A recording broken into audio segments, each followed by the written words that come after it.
historic Virginia Key Beach Park is very unique in its location. It's the northernmost natural barrier island, less than a mile off the shore of downtown Miami. It sits right with the island of Key Biscayne and sits right in Biscayne Bay.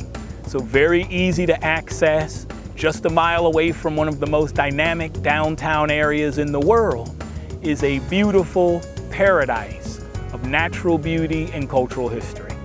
And when I say cultural history, that's because this was the African-American beach, the colored-only beach for Miami-Dade County, established in 1945. And that took place following a wade-in to one of the northern beaches, known as Haulover Beach, where courageous people went into the water when none of the beaches allowed people of color, African Americans, Hispanics of darker complexion, to any of the public beaches. So there was no place to swim and there was no place to recreate. And when you think of 1945, South Florida, Miami was very much as it is today, a tourist attraction and known for its beaches. So that was something that the city fathers did not want to have in the public domain, knowing that African Americans and people of color were not allowed in the public beaches. Many of their visitors came from the north. And so rather than arrest those citizens and get that reputation into the public media, a deal was struck with the African American leadership that allowed for the establishment of historic Virginia Key Beach in August 1st, 1945. At that time, the Rickenbacker Causeway that now connects Key Biscayne and Virginia Key to the mainland did not exist.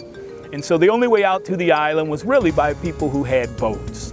So local fishermen in the African American community would pick up citizens who wanted to recreate on the beach. They would come down to the Miami River right around 3rd Street, hop on the boat, come on over, have fun on the beach. And if you didn't catch the last boat back to the mainland, you were stuck on the island overnight. Now, from that period, there had been establishment of different picnic buildings and furnishings on the island. A hurricane came through in the late 40s and blew all of that down and really wiped the island clean. And that brought on the new establishment of some of the historic buildings that are here today, built in 1952 and 1953. A historic carousel, a concession stand, showers, and other facilities. During that time, segregation, the idea was separate but equal. And at that time, it was planned to make this beach equal to Crandon Park Beach, right on Key Biscayne. So you had the white beach across Bears Cut, and on the north end of Bears Cut was the historic black beach.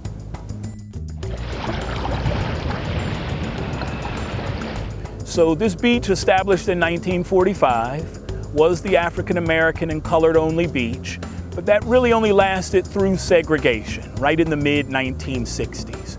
With integration, it brought African Americans and Anglos and others together on many of South Florida's beaches. Historic Virginia Key started to fall into disrepair. And so all through the 70s, really the population of folks coming out on the weekends and throughout the week really dropped off for individuals going to Haulover Beach and Crandon Park and the many other places, South Beach and other places to recreate. And so the park fell into disrepair. And all during this time, this was a county park. And so in 1979, the county turned it over to the city of Miami. The city of Miami in 1980 started to fall into bankruptcy. And so the city of Miami closed the park to day-to-day traffic in 1982. So from 1982 until the late 90s, when developers started to see the area, and Miami was back in a boom, and South Florida being a boom town, we were hitting another one of our industrial surges. Developers were eyeballing the historic beach park. At that point, it was completely empty. The gates were closed. The city only used it for special concerts, special events, police training, horseback riding, a few remote things that were perfect locations for the site. But developers had their eye on it, and there was a unique group of people, African American leadership, and white Americans, mainly environmentalists of the area, got together, made a march on City Hall in 1999 and 2000 and demanded that development not come to the island and that it be renewed and brought back to the way it was. And so a task force was created. And that came forward with a plan to bring the park back to its historic level. And so in 2000, the City Commission agreed unanimously and created the Virginia Key Beach Park Trust. What that did was brought together private citizens who serve as board members, who created a plan approved by the City of Miami to restore the historic elements on the park, build an interpretive center or a museum to explain the history of the park and the history of African Americans in South Florida, and to reopen it to the public. And when I say reopen it, it closed in 1982 and actually didn't reopen until 2008, 26 years later. And so the environment had to be renewed right along with the historic buildings that were on the property. All of that took place, and in 2008, the doors reopened to the public for day-to-day traffic, and that's where we are today. I want to welcome and invite everyone to historic Virginia Key Beach Park. It is Miami's diamond in the rough.